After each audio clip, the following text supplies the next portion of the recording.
you can even watch back. Giving players all the props or put them on blast. We don't give no hot takes, only talk facts. We're giving all our devotion, riding high on this wave of emotion. Going all out, yeah, cause this is our time. No, ain't no stopping us till we reach the finish line. All in, we came here to win. We're gonna give everything. S-I-C-K on the run. S-I-C-K, sick, sick. On fire, we're ready to fight. We'll bring the house down tonight. S-I-C-K on the run. S-I-C-K, sick, sick.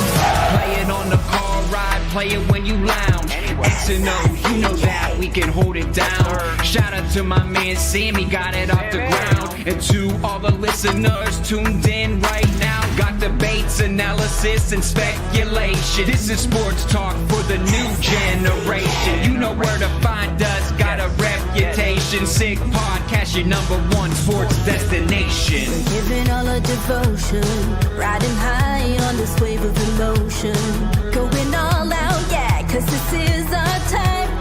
No, ain't no stopping us till we reach the finish line. All in, we came here to win.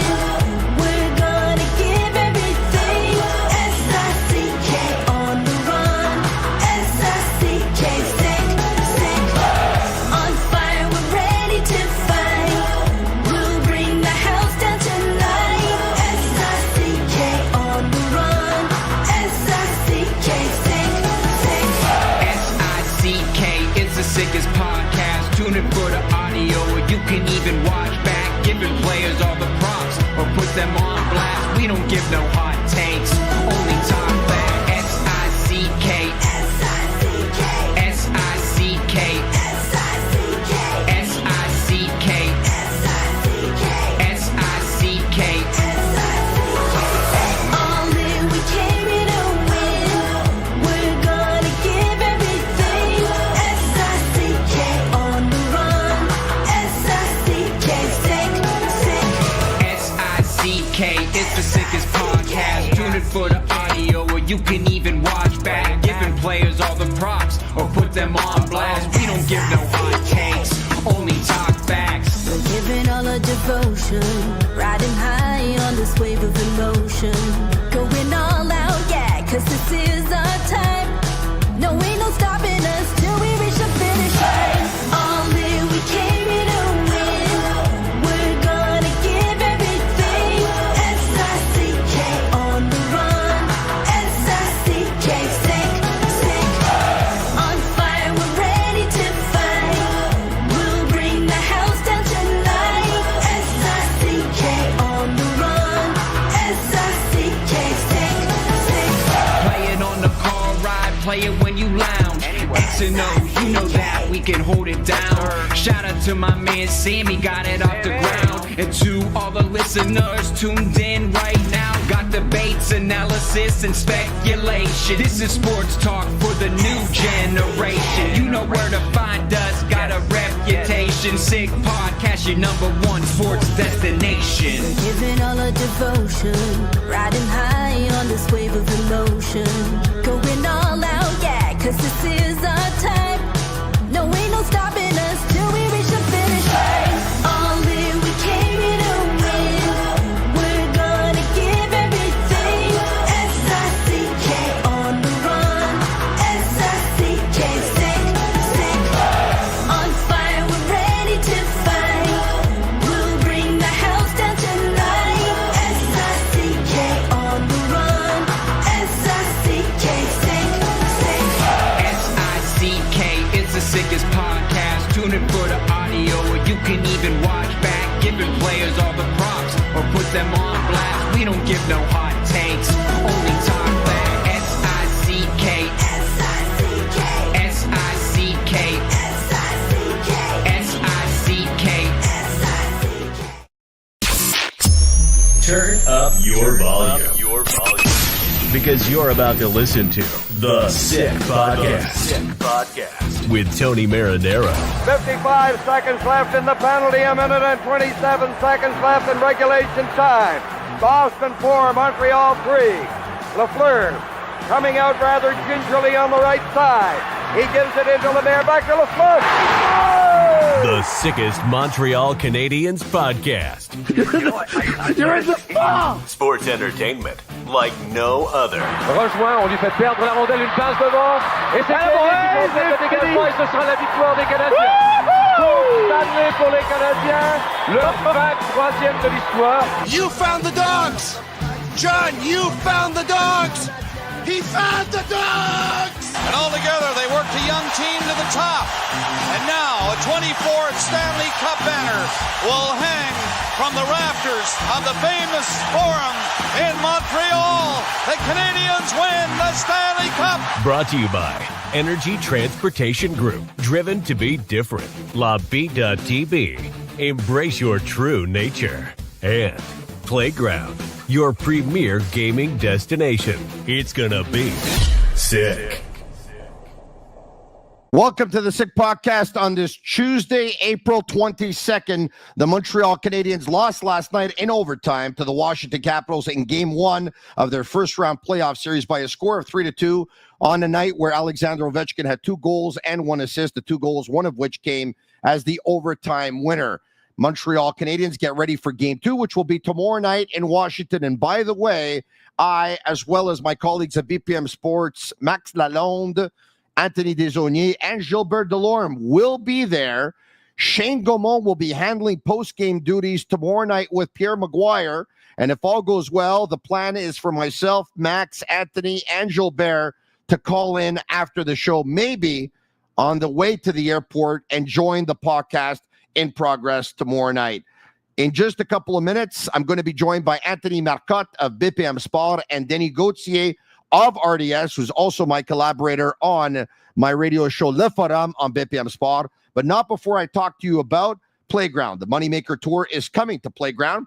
Playground is set to host the Moneymaker Tour from May 7th to May 20. With over $1.4 million in guarantees, this is your chance to experience world-class poker alongside the tour's namesake, 2003 World Series of Poker main event champion Chris Moneymaker. But that's not all. Chris Moneymaker himself will be at Playground playing in events and hosting an exclusive meet-up game on Saturday, May 17 at 4 p.m. where you can take a seat and battle with the legend, the poker legend that is, and do so at Playground. Also brought to you in part by Energy Transportation Group, a leading full-service logistics provider serving all of North America. They are driven to be different. Once again, they were named the top fleet employer in Canada for the 5th consecutive year, and we congratulate them. Forbes always speaks very highly of Energy Transportation Group. It is a great place to work, period. ShipEnergy.com is their website. And brought to you by Bittt Tibi. They launched their new Ultra Lager. It's a refreshing, thirst-quenching beer. Perfect for the nice spring days. Only 90 calories, 2 grams of carbs, 4% ABV per can. Available in a pack of 6 and 12 in grocery stores all around the province of Quebec. It's ultra light, ultra refreshing. Without further ado, let's bring them in. From BPM Sport, Anthony Marcotte, and from RDS, Denis Gauthier. Gentlemen, how are you? Anthony, how's it going? Really good. It's been a busy day, but happy to be with you, my friend. Thank you for being there, and for the very first time, in what I'm hoping will be the first of many from RDS, Denis Gauthier. Denny, thanks for doing this. My pleasure, Tony. Nice to see you guys. Hello, Tony. The fan base is very upset. They're upset with the way the first 30 minutes of the game went yesterday. Their team got, they believe, bullied, pushed around. They got hit, and they got hit hard. Some of which, Mangiapane punches Lane Hudson in the head. Alexiev cross-checks Brendan Gallagher in the teeth. Tom Wilson sends Caden Gooley flying. Alex Ovechkin says, I like what you did to Gooley. I'm going to do the same thing to Caulfield. But he sends him flying even further. And the Canadiens fan base was going nuts yesterday, gentlemen. You know it, and I know it. I was getting messages on my Facebook, on my Instagram, on my LinkedIn, on Twitter, on my personal cell phone, as I'm sure you gentlemen were as well. The talk of town right now is the Canadiens battled back. Good for them. What in the world happened with the coverage on Ovechkin? Why was he left alone? What happened before that? But if the Canadiens don't match Washington physically, they're going to get beat up and they'll have no juice left by the end of this series. So we'll talk about all of that over the next 45 minutes or so. We'll start with Anthony Marcotte. Anthony, your thoughts on Xhekaj not being in the lineup for game one? And if you're the coach, do you put him in for game two? Well, I think that the writing was already on the wall when Martin Saint-Louis decided not to dress him in that game in Ottawa a couple of weeks ago. If you aren't dressing him against Ottawa, where there's a natural rivalry, where there's fisticuffs almost every game against them, don't expect to see him in the playoffs. So it didn't surprise me to start the playoffs to not see him in the lineup. Am I agreeing with it? 50-50. But what I saw on Monday night, I don't know if the picture would have been different with Xhekaj in the lineup or not, but clearly the Capitals took advantage of it. Should the Habs decide to make a change? Maybe. But if you want to make a change, you need to remove one of Struble or Savard, and I don't think they were the worst of the 6 defensemen that were used on Monday night. So I'm on the fence with it. Let's see how it goes. But after listening to Martin Saint-Louis today, doesn't appear that Xhekaj will be playing tomorrow night. Denny, I guess you weren't surprised that Xhekaj wasn't in the lineup. I'll take it a step further. Anthony said if he wasn't in the lineup versus Ottawa, he didn't expect him to be in the lineup last night. Not only was he not in the lineup versus Ottawa, the following night, 2 games and 2 nights, a little bit of travel included. They're playing in Toronto. He's not in the lineup. A couple of days later, they're playing at home versus Chicago. 3 games and 4 nights. There's some travel to come back home. He's not in the lineup. A couple of nights after that, they have to clinch. They're basically playing playoff games, right? Because versus Chicago and versus Carolina, they needed to win those games or pick up a point to make the playoffs, and he's not playing. He didn't play the last game either. 4 games and 6 nights. So I guess you weren't surprised to see that he wasn't playing last night. No, not at all. In the way that things have been going for him. Listen, I'm a Xhekaj fan, right? I don't dislike the player. I just don't think right now he's the right player for the top 6 as far as his hockey abilities go. I understand his toughness. I understand his capability of fighting and imposing respect and fear in opposing players. But the thing is times have changed a lot, and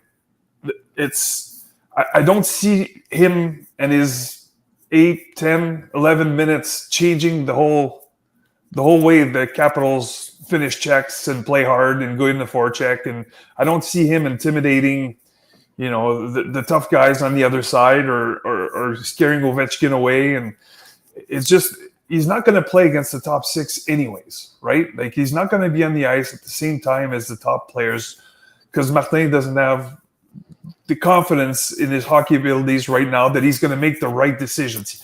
When he's good, he can play. He can be a good player.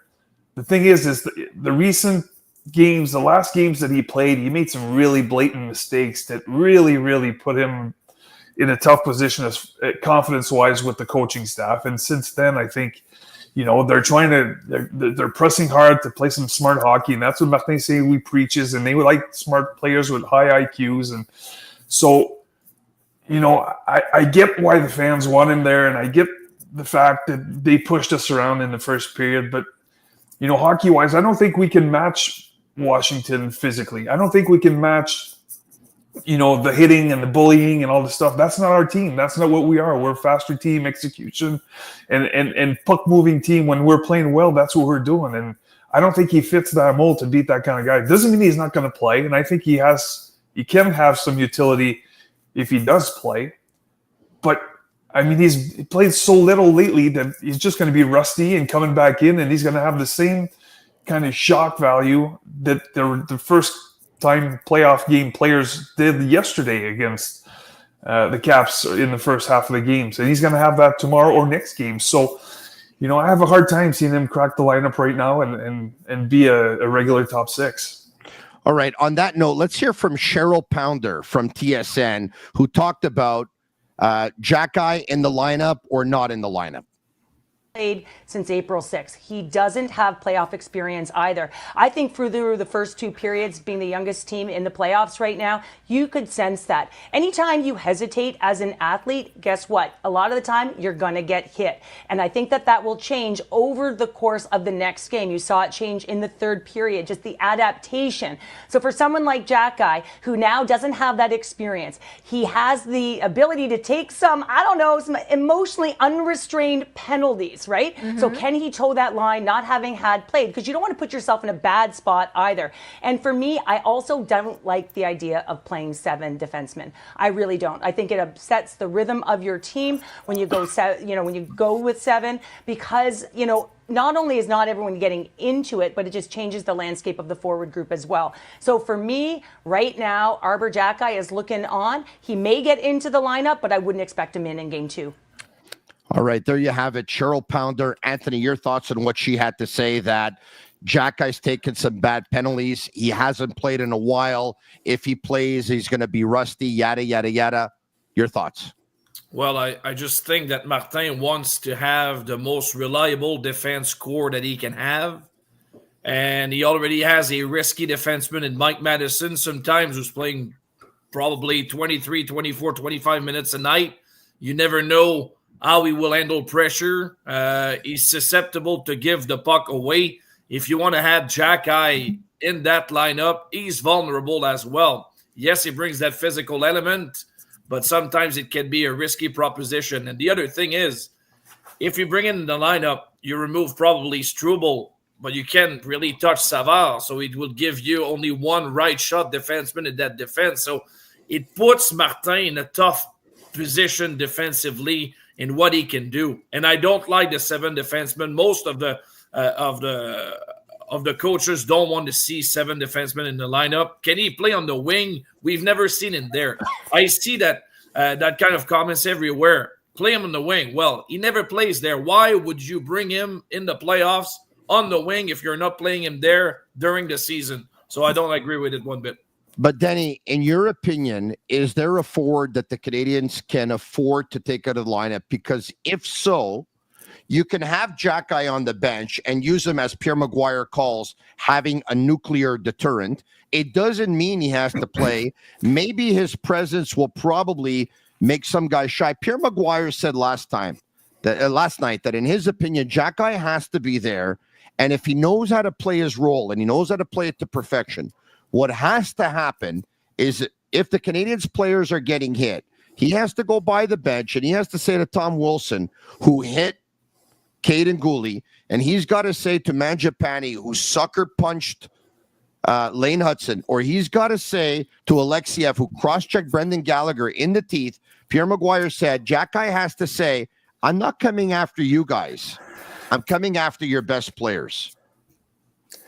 I get it, Tony. Like, this is kind of old school hockey. I've played in that era, and that's how it happened all the time. But this is different. Like, a guy like Xhekaj right now, like, the playoffs are different than the regular season. You're struggling every day to win every game, to give yourself the best chance possible of winning. And what's Xhekaj going to do? He's just going to jump somebody and take a 5-minute major and then put his team behind and have Ovechkin on the power play for 5 straight minutes, right? I understand the threat, but having Wilson going against him and telling him that he knows how to play the game within the game. He knows how to get Xhekaj off his game and not get sucked into that. And Xhekaj has to be on the ice to do it. And that, I think Tony got the nail right on the head when he says Marty's looking for the most reliable top 6 that he can, and having Xhekaj there. And not that he's totally unreliable. He's had some really good days, but the last little bit that he's played, I think he's made some blatant mistakes that have really, really hurt him, as far as the opinion of the coaching staff right now. And I don't think he's done. I think he's still developing. He can be like a bit of a late bloomer. Just now's not the right time to experiment and do things like that. And he's only going to be useful if you're up or down by 3 or 4 goals, by the end of the game, right? Because you're not going to do that in the first period, because nobody's going to really believe him, because he's not going to go over the ledge or over that line and put his own team, in trouble by taking bad penalties. So it's just those things right now in the playoffs. It just doesn't make sense. And I totally get why people love him and why they want him there. But the game's not played necessarily that way as it used to be. I mean, it's there, and it can be useful, but I don't think the Caps are going to get intimidated by just having Xhekaj on the bench and not playing. Okay, on that note, Anthony Marcotte, let's hear from Montreal Canadiens head coach Martin Saint-Louis earlier today. Il fait partie de notre roster. C'est parce qu'il faut que tu sortes quelqu'un aussi. C'est quoi que tu gagnes, c'est quoi tu perds. Moi, je pense que ça ne changera pas le style de jeu de Wilson. Il fait partie de notre roster. All right, Marty St. Louis says, all right, but, we have to look at what we win and what we lose. If I bring in Arber Xhekaj, who's on our roster, who do I take out? And then I have a question for you. Is it going to change the way Tom Wilson plays? Anthony, it's become very clear to me already a long time ago. I didn't need to hear this today, that Marty St. Louis sees the game a certain way and has certain ideologies, and the way he sees it and the way he wants it to be played, Arber Xhekaj is not at the top of that list in terms of players of importance to him. Correct me if I'm wrong. Yeah, 100%. All year, I've been covering the Montreal Canadiens, and I remember Martin earlier in the year when the pressure was on him. Like, at no time I've been thinking that he's been listening to the voices in the media in town to play that kind of player or something. He's coaching the team that he believes can help him win. And I firmly believe that right now he thinks that Xhekaj is not part of the top six, and he's going to continue to play the guys that he thinks will help him win. And for now, Xhekaj is not part of it. Plain and simple. Denny, remember when Kent Hughes said that Marty St. Louis is stubborn, and Kent Hughes added that so is he, but also said that he thinks it's a quality to be stubborn. And when Marty was being questioned from people like myself and others back in the month of October, early November, when the Canadiens had been blown out 5 games in October, he said they can say what they want, but it's not going to change the way I think, and it's not going to change what I do. I think that's what we're seeing here, and that's what applies. 100%. Being an NHL coach, you can't get emotional in taking those kinds of decisions. There's times when you can have your emotions maybe like on the bench and try to pump up the guys or trying to change a rhythm, whatever. But when you're taking those kinds of decisions and your personnel and you have off days and you have time to reflect and think, I mean, and I kind of get that sense now that I've been, coaching junior for the last 15 or 16 years and helping out with the coaches and GMs. I understand differently now than I did as a player. And for me, that's a big thing. Because if you would have talked to me 16 years ago, I say, hey, bring in Xhekaj, let's drop him and let's get him, let's let him go loose. And it's just the way you structure your teams now, it's different. So I understand now that, it's a darn good thing that Marty didn't listen to all of us early in the year. Because, I mean, they're in the playoffs now, and we all predicted that he wasn't going to be, and we're all criticized his decisions. And, me, you, and everybody else in the province, there's some things that he did that we didn't agree on. And he's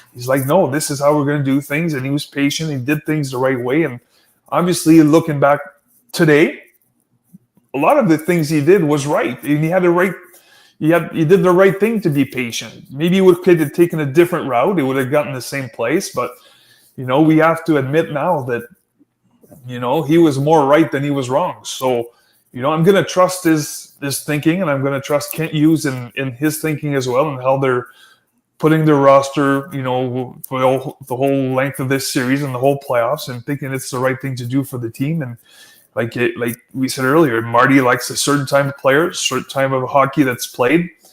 And, the obvious guy to take out would be Struble, because he's a left-handed defenseman. He's a bottom pair defenseman. But I think Struble is a more reliable, better skater and a better passer than Xhekaj is overall. He's not as physical. He can be, but he's not as physical, as big, as intimidating as Xhekaj is. But, I mean, right now, I think he's just a better skater, and he helps the Canadiens break out better and execute better in transition and breakouts than Xhekaj would if we brought him in. And that's, for Marty, those are the qualities that he's looking for that are most important for him tomorrow. You know, Anthony, Denny just said something that he said Marty during the year was probably more right than he was wrong. And he's right about that, because if Marty would have listened to us, forget about the hybrid system, right? Number one, the hybrid system that was just the players looked really confused, especially in the first month of the season. If Marty would have listened to us, maybe Slavkovsky doesn't spend the entire season on the first line. If Marty listens to us, mind you, we told him to put Lane Hudson on the first wave of the power play, and he looked okay once he got on it about a month and a half in. But I want to play devil's advocate, okay? Anthony, you said you're 50-50. Doesn't sound like Denis would put Arber Xhekaj in the lineup tomorrow. It obviously doesn't sound like Marty St. Louis is going to put Arber Xhekaj in the lineup tomorrow. We should also point out that at practice earlier today, Arber Xhekaj's defense partner was Michael Pizzetta. Pretty much the rating is on the wall that he's not playing tomorrow unless Marty is playing the greatest bluff hand of poker we've ever seen. But just to play devil's advocate, Denny said the game has changed. But has the refereeing changed? Not one bit. Forever, the game of hockey has been that the refs call it one way in the regular season and call it another way, or hardly call it, in the playoffs. And we saw that last night. Let's take a look at a few pictures here of what could have been infractions, okay? I put together a little photo collage, all right?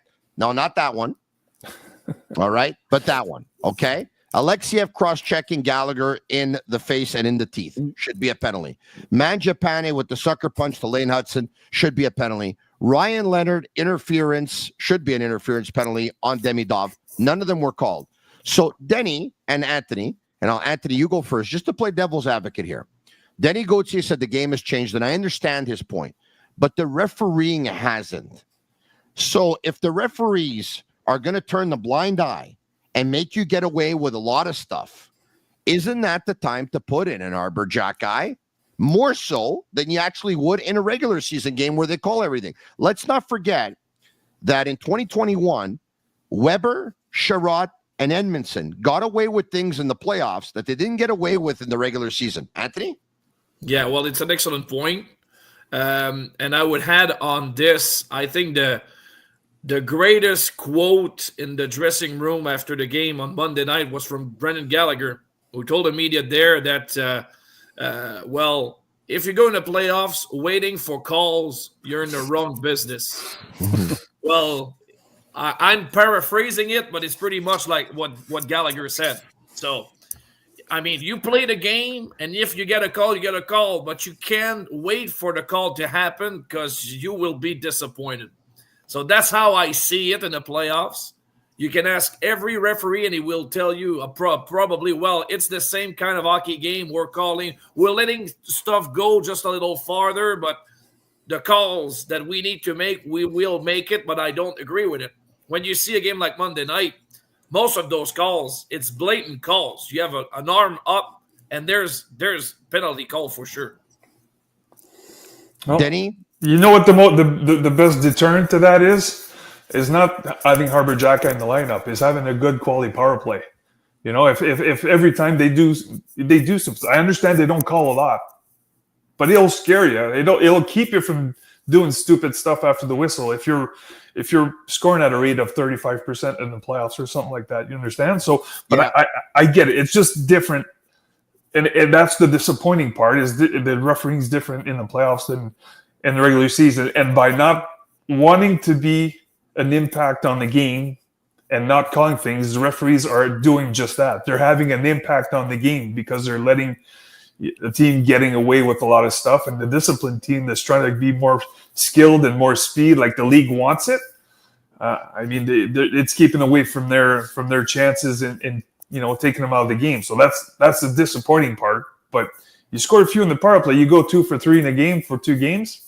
Maybe they stop punching you in the head between whistles. Okay, Anthony. So now let's take a look at the Washington Capitals and their most physical player. It's Tom Wilson. We talked about nuclear deterrence before. The Canadiens may have one, and it could be Josh Anderson. We saw earlier in the season, Josh Anderson dropped the gloves with Tom Wilson, and much to the surprise to a lot of hockey fans, he ends up coming out on top in that fight. There's a photo collage of Tom Wilson and Josh Anderson that we brought up a couple of minutes ago. Bring it up again. I don't know if you guys remember this, but this happened with about 8 minutes and 35 seconds left in regulation yesterday. The Canadiens are down 2-1 at the time. Anderson basically cross-checks or pushes Wilson right in the crest. Wilson goes down like a sack of potatoes. There you have it. Anderson just towers over him. He looks down on him, and it was his way of saying, I've had enough. And by the way, I beat you before, I'll beat you again. And I thought personally that was the Canadiens started to get momentum when Caulfield scored. After Caulfield scored, Anderson did that. After Anderson did that, Suzuki scores to tie it up. I have no idea why they didn't have the momentum in the overtime, by the way. Maybe they lost it in the 17 minutes in the locker room before the overtime. But Anthony Marcotte, when we talk about nuclear deterrence, it might end up being Josh Anderson. Well, let me ask you a question. Do we really need Xhekaj when you have Josh Anderson in that kind of series against Wilson? He already pled his case on the 31st of October, beating Wilson, and he completely manhandled it in a fight. So if he needs to do it again, he will do it without asking about it. So that I don't mind about it. He talked about it before the series, like it could be a Wilson versus Anderson affair. I don't think it will be the last time that we see both of these players facing each other. The thing is, we're talking about physical stuff since the beginning. But when you take a look of all the 60 minutes of the game or the 62 minutes or whatever, the Canadiens were a better team at the end than at the beginning. They got better by the minute during that game. So that is promising for tomorrow's game if they can start on time. It's been the case. Like it's a subject that's been in the air since the beginning of April. The slow starts, but if Montreal starts strong, I think we have a good chance to pull the upset and bring back that series 1-1 Montreal. Denny, I know you and Anthony both saw it because I sent it over. I'm sure you had seen it even before I did, though. The sequence that ended up leading to the game-winning goal by Alexander Ovechkin, and not just the lost face-off and what happened 10 seconds later to the goal, but what happened probably about 15 seconds before that. Patrick Laine picks up the puck in the neutral zone. He recognizes who's on the ice. It's the Ovechkin line.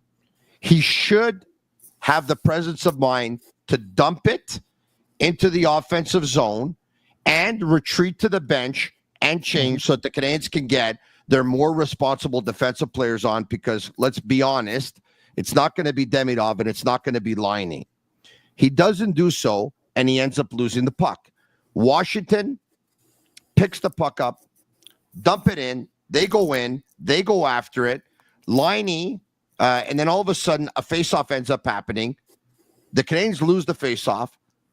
Laine doesn't have his stick on the ice. It almost looks like he's not ready for it.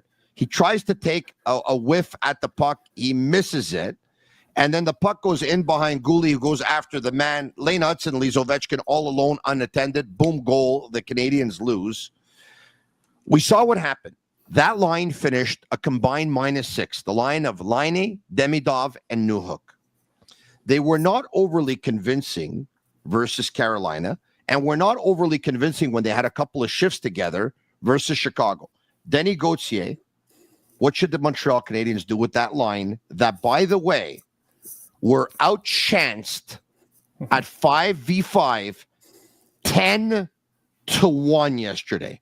They got killed. Yep, and they're the only line that got killed like that. The other three lines had a favorable stat as far as scoring chances. So it's a blatant, huge hole on that lineup right now, that line. It's the only line that doesn't have any chemistry, that's not generating anything, and they're not responsible defensively. And Marty has given us, or he's had the habit of keeping his productive lines together, and the lines that do have chemistry. And that's why that line only plays 10 minutes or 11 minutes a game at 5-on-5 hockey. And that's why, he's afraid to put him on the ice, and he's usually more comfortable put him on the ice where you're at home and you know who you're matching up against.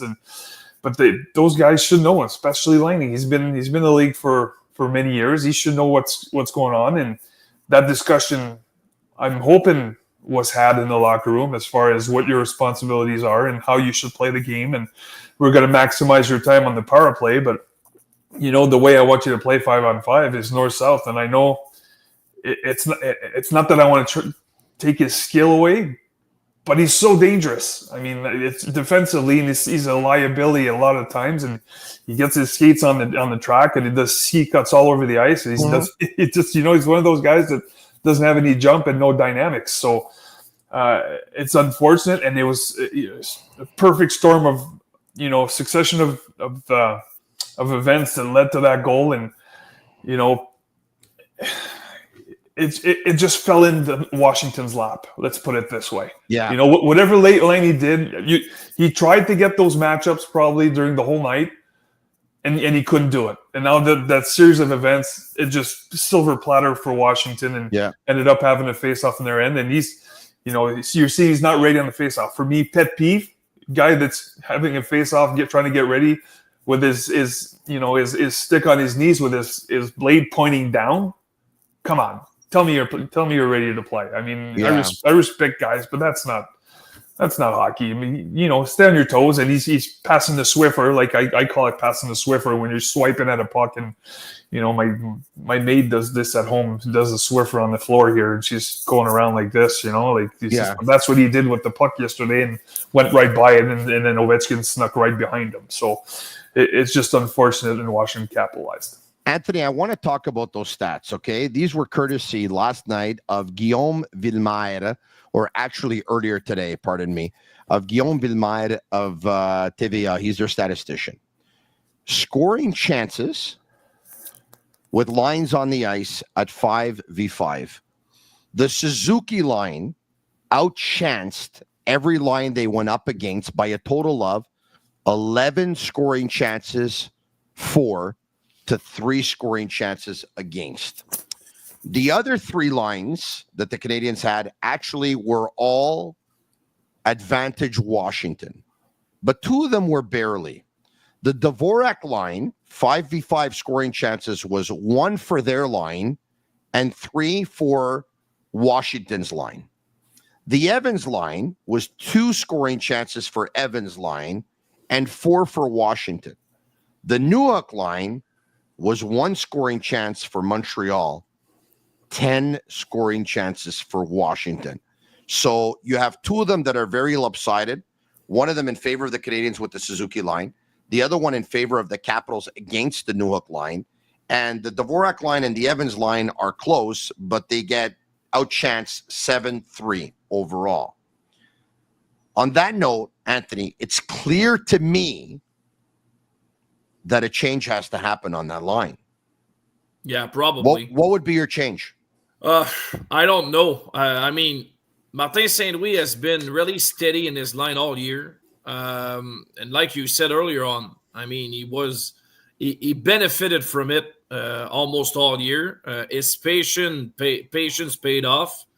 And when you see these kind of lines or records or whatever, you can tell that the Montreal Canadiens is still not a finished product. It's still a rebuilding team, and part of it is finding a centerman. It's always the same thing. I don't think Alex Newhook is the solution there as a second centerman. Is he even a centerman in the NHL? I'm not convinced yet. He's probably been better at center than he was on the wing, but are you comfortable sending him there all night against a top team like Washington on the second line? I'm not really sure. And then you have, like, big question mark Demidov. I think he has all the talent in the world, but is he playing with the best line mates right now to produce and have an impact on the game? I don't think so. So it's a really tough call for Martin Saint-Louis because he has really some reliable lines elsewhere. I don't think he wants to touch his first line. I don't think he wants to touch the Dvorak line. Where he can touch it probably is the fourth. But what do you really want to do there? Who deserves to be playing on a more offensively kind of line? I'm really not sure. And I think depth-wise, the Canadiens is still are still not there because they don't have the options there to play in the second line. Denny, earlier this evening, your colleague at RDS, PJ Stock, said on Anti-Sham that he would put Patrick Laine on the fourth line. Mm-hmm. I've thought about this all day today. And I know a lot of people are not going to like it, or I don't think they will, but anyway, they might. But I want them to hear me out on my logic, okay? This is what I would do. I need you to think about this. Every Canadian fan wants Demidov to be on the ice, but we also understand he's a 19-year-old rookie who's initiation by fire here in the best hockey league in the world, where the game is at its fastest, its strongest, its tightest, most defensive and best. But he's not going to be very good if his centerman doesn't win draws, the way Newhook only won 2 of 8 last night for 25%. So, they're always starting without the puck. And he's chasing instead of driving play. So I want him to be with a centerman that wins faceoffs. But I know, or we know, that they can't break up the first line because they've been together all year and they've had success. And by the way, even though Slafkovsky didn't play a great game last night, he was a horse and he was huge on the game-tying goal. Yeah. We know that the line of Dvorak, Gallagher, and Anderson has fantastic chemistry all season long, so you're not going to break them up either. But the other two lines have been struggling as of late.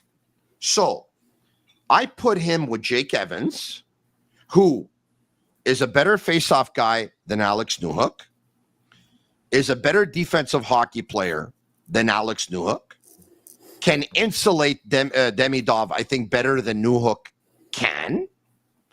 And I leave him with Heineman, who goes in, forechecks, hits people, can recover loose pucks, can do some dirty work for Demidov. Armia, I keep him with Newhook. Got to keep him with somebody. Yeah. But I put his countryman, Laine. I keep him with Newhook, but I put his countryman, Laine's countryman, Armia, where they were together at the Four Nations face-off. I put him with Laine because he can do some good defensive work and make up for Laine's shortcomings. Does this make sense to you? It's funny. I feel like we're jumping over Tony here, and our wavelengths are meeting. It's exactly what I would do. Because yeah, thanks, Tony. But it's just crazy because Demidov on the second line doesn't make sense right now. Okay, just because with the guys that he's playing with. If he had better offensive players, I'd love the situation. But right now, he needs guys to go fetch the puck for him, right? Because he needs puck possession. He needs guys to go forecheck and get in there. I understand Newhook does that, but he doesn't win the faceoff. So we're chasing that puck. But if you're playing with Heineman, which has been really struggling offensively since he's been back from his injury, but still he creates chaos. He gets in the forecheck. He disrupts breakouts and he finishes hits. And then you get Evans, that's quite the workhorse as well. Like he can work with the best of him and win his load of faceoffs. I think that'd be perfect for Demidov. And then, make sure you get him the puck and let him be creative. And then, have other two guys go at the net and support him and be more responsible and help the kid out. But right now, I just think it's tough. Like that second line that we call a second line, I think, that centerman's not being a link between the two. The 19-year-old kid is living, this NHL start and NHL debut yesterday against a monster of a team and a monster of a start from that huge team. And Laine's just a bullet, or not a bullet, but he's just a liability on that right wing, offensively and defensively. So he's not helping anybody, right? He needs more help than he's helping others. So you're right, getting Armia there with puck possession and disrupting faceoffs as well. He's not as fast, but he gets in the forecheck. He forechecks well. He forechecks with his stick and his brain and his puck protection. And I think that could benefit Laine. I think to having pucks more often in dangerous areas and recuperating pucks. But I think we need to take a bit of a load off the kid, the 19-year-old kid, and put him with less responsibilities 5-on-5 and, keep playing him on the second power play. Maybe that's where he gets more creative. But I think that second line is just too much for him right now. Let him get comfortable for a few games. For those who are curious and aren't watching, Max Domi scored in overtime. The Toronto Maple Leafs beat the Ottawa Senators by a score of 3-2. Toronto's up 2-0. Carolina earlier this evening beat New Jersey by a score of 3-1. They're up 2-0. Florida is up 5-2 on Tampa Bay. They're in period number 3. And Minnesota and Vegas will start just past 11 p.m. Eastern time. All right, okay. And what a goal for Domi. Excuse me, Tony. Yeah. But what a goal from Domi. You need to see it. It's going to make the highlights. Individual play, great shot. Probably his biggest goal of his career. All right. There's going to be a huge game, of course, at the Bell Center on Sunday. It's going to be game 4. And guess what? We got tickets for you. As a matter of fact, Bomboloni Boss is giving away 2 tickets to Sunday's playoff game. It's game 4, and it's super easy to enter to win. Take a picture of you and your loved ones enjoying your Bomboloni at home. Post it on Instagram, Twitter, or Facebook, and use the hashtag Bomboloni Game Day. Bomboloni Boss will pick the winner on Friday at 8 p.m. That's an absolutely brilliant giveaway. And Bomboloni are absolutely fantastic. They're kind of like Italian puffs. It's kind of like a donut, a lot more fluffy, a lot more tasty. They're Bomboloni, and it's Bomboloni Boss. What a great thing going. All right, okay. So, Anthony, did it make sense what I talked about with the lines? Give Armia his countryman, who's a better defensive hockey player than Demidov, give Liney Armia. I mean, it can insulate Liney. You keep him with Newhook. Put Demidov with Evans, who's better in the faceoff circle and a better defensive hockey player than Alex Newhook. Heineman is in on the forecheck, and, Heineman had 6 hits in last night's hockey game. Would you change up those 2 lines to try and get them going, Anthony? Yeah, it's an interesting look, and I found that Armia is getting better. I know that he was playing with an injury at the end of the season, but he looks better out there. I don't know if he's comfortable shooting the puck, but he looks better, and I thought he played a good game on Monday night. His whole line played pretty good.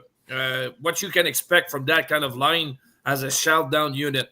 And I wouldn't mind the combination between Demidov and Heineman. I know Heineman can shoot the puck. Didn't get a lot of chances offensively this year, playing on an offensive kind of line, but when he had his fair share of moments at the beginning of the season, and that he can shoot the puck. So, yeah, that could make things interesting. But once again, Martin St. Louis is a kind of conservative there. And today at the practice was pretty much the same lines, except Gallagher, who took the afternoon off, wasn't on the ice, but appears to be a green flag tomorrow for him. By the way, it's Alexiev who cross-checked Gallagher in the teeth. But you know what's pretty odd? I don't know when it happened, but did you see Alexiev? Do we have the pictures? I think we have something here on Alexiev. Do we have it? We probably do not have it. Okay, we don't have it. I'll try and get it. But there's a picture of Alexiev, by the way, lost 2 teeth yesterday. Did you see that? Oh, no, I didn't see that. Yeah. And the trainers, somebody went over and picked up his teeth. It's pretty funny. I'll see if I can get it for you guys, but it's unbelievable. Okay. Karma. And let me see. Do we have it here? Let me see. Do we have it here? No, I don't have it. Anyway, I'll try and find it. Oh, right here. Look at that. Okay.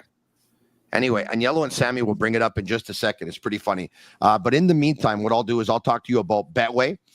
Because, of course, are the Montreal Canadiens going to win Game 2 tomorrow night in Washington? Well, you can go all the way with Betway and get a free bet up to $200 for first bet. Lose it, scan the QR code on the screen or click on the link in the details section to create an account. Redeem your welcome offer. Offers only available for new customers. Terms and conditions apply. Offers not available in Ontario. Must be 18 years of age and older. And please play responsibly. By the way, want to let you all know, not tomorrow night for Game 2, but on Friday night, first game at the Bell Center, Game 3 of this series.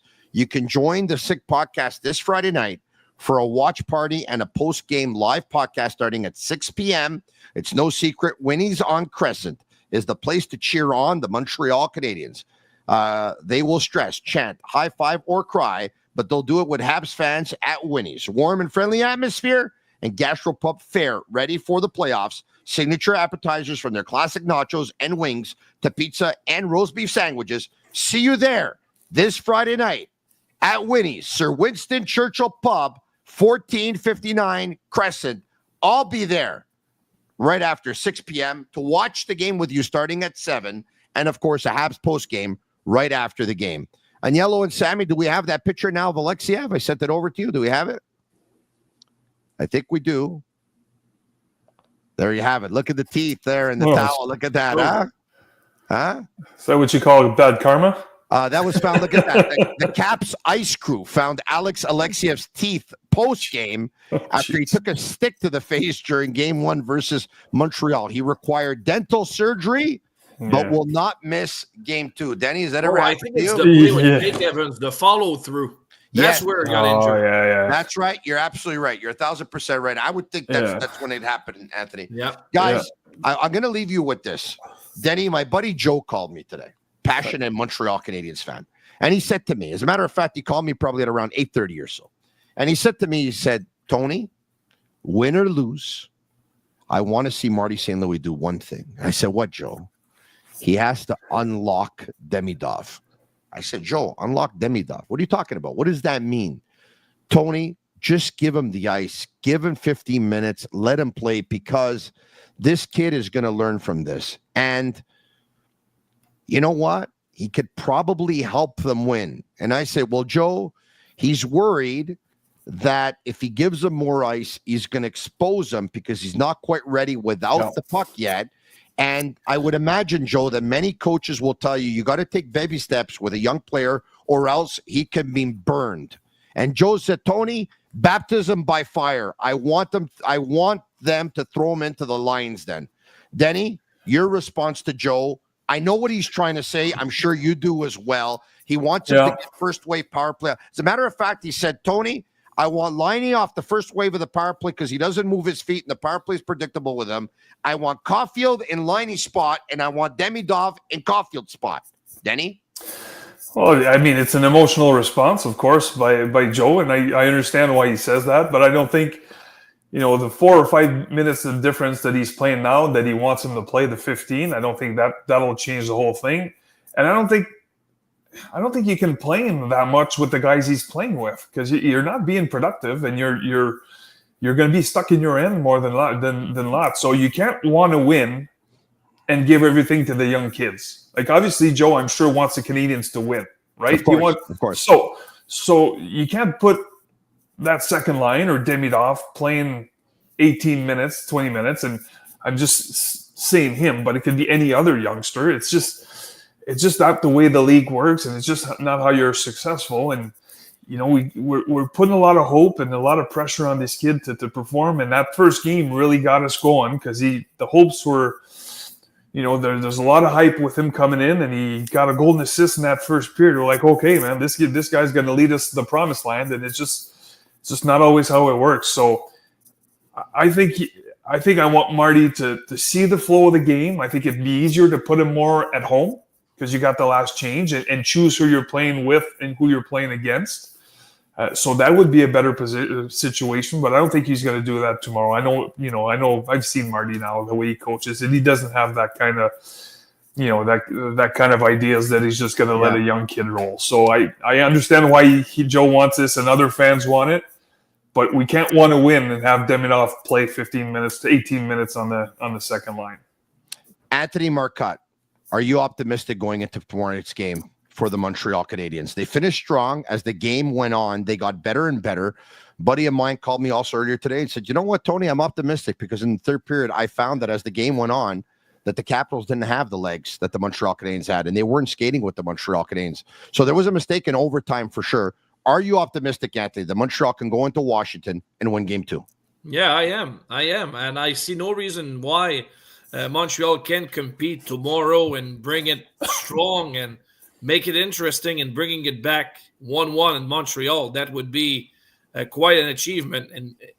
And we should always remember that this team wasn't even supposed to be there with the push that they've made in the second part of the season.